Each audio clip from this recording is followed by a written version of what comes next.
Olá pessoal, aqui Newton Gomes da CPA Informações Empresariais.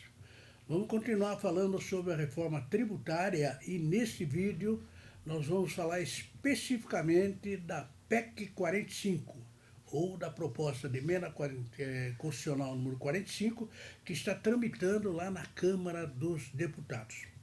Muito bem, nós vamos contar um pouco a respeito de uma audiência pública que tivemos na semana passada, em que o Bernardo Api, que é o autor do projeto, ele falou um pouquinho a respeito da legislação e da gestão do IBS, que é o Imposto sobre Bens e Serviços. Comigo a Júlia.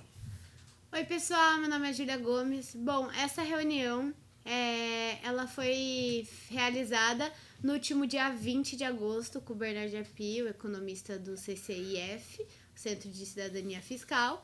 E hoje, especificamente nesse vídeo, a gente vai falar, como o meu avô já disse, um pouco mais sobre a legislação e a gestão do IBS, começando com algumas características. Exatamente. Então vamos conversar a respeito das características operacionais do IBS.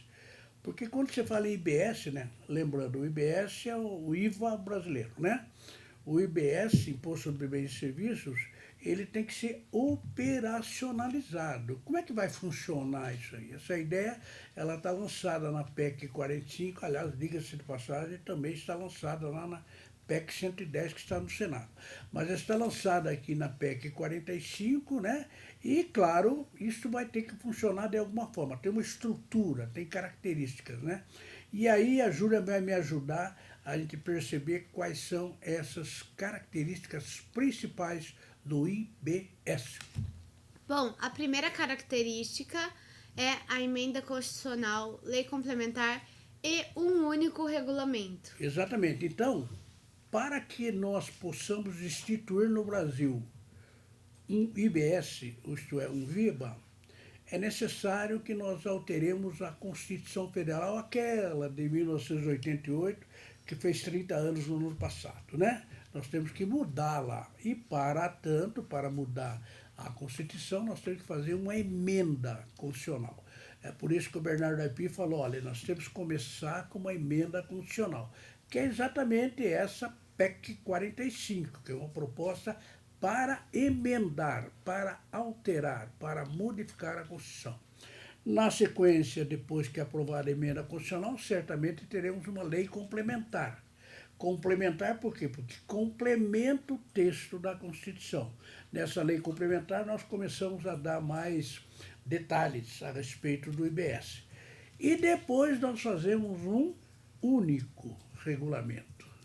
Vejam bem, um único regulamento para valer em todo o território nacional, né? Hoje, por exemplo, nós temos o ICMS, que dizem que o ICMS é o pior imposto do mundo e é um dos mais importantes aqui no Brasil. É por isso que a gente precisa mudar isso aí. Então, o ICMS, para ter uma ideia, ele tem 27 versões, 27 regulamentos, um diferente do outro, né?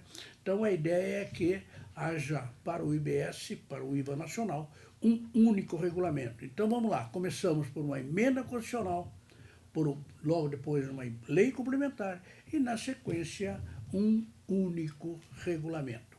Muito bem, quem que vai administrar tudo isso aí, Julia? Bom, a gestão será feita pela Agência Tributária Nacional, uma espécie de comitê gestor. Exatamente, esse comitê gestor, bom, quem conhece o Simples Nacional entende mais ou menos o que vem a ser um comitê gestor, né? Junta vários entes tributários e faz uma espécie de uma administração geral. Ora, mas nós temos três funções específicas para essa Agência Tributária Nacional, ou Comitê Gestor. Quais são essas três funções, Julia? A primeira função é a administração financeira. A segunda função é a interpretação e consulta. E a terceira função é a instância máxima de governança partidária. Exatamente. Então, por que a administração financeira? Porque o Comitê Gestor, ou Agência Tributária Nacional, ela vai cuidar de base de cálculo, alíquotas, ela que vai administrar tudo isso, né? Então, ela faz uma administração tributária dos tributos arrecadados, o comitê gestor, e aí ele vai entregar para a União, para os estados e para os municípios a parte que cabe a cada um. Por isso que ela é responsável pela administração financeira. O comitê gestor, ou melhor falando, a Agência Tributária Nacional, ela é responsável pela interpretação e consulta da legislação.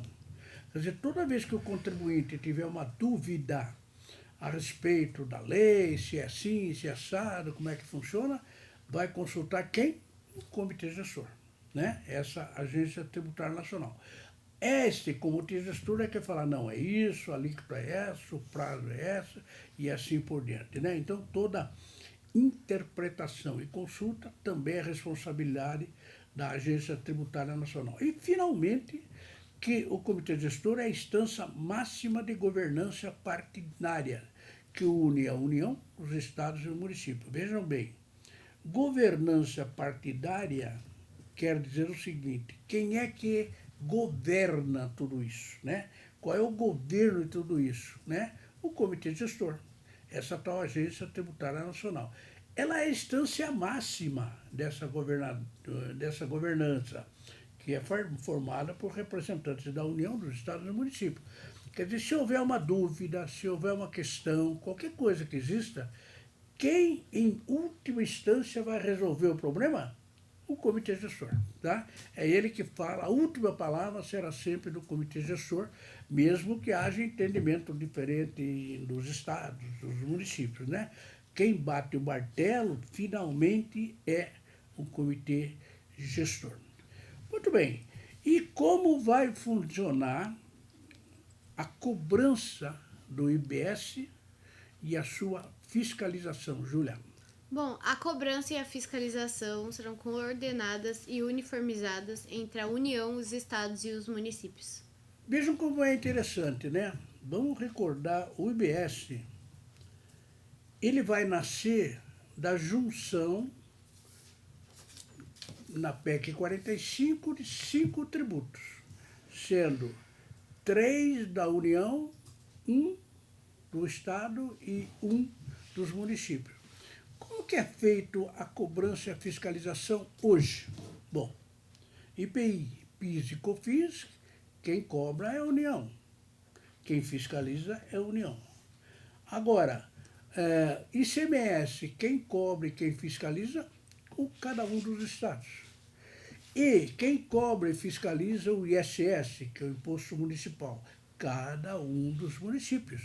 Então, a responsabilidade, a competência para cobrar e para fiscalizar hoje, ela está dividida em 3 partes.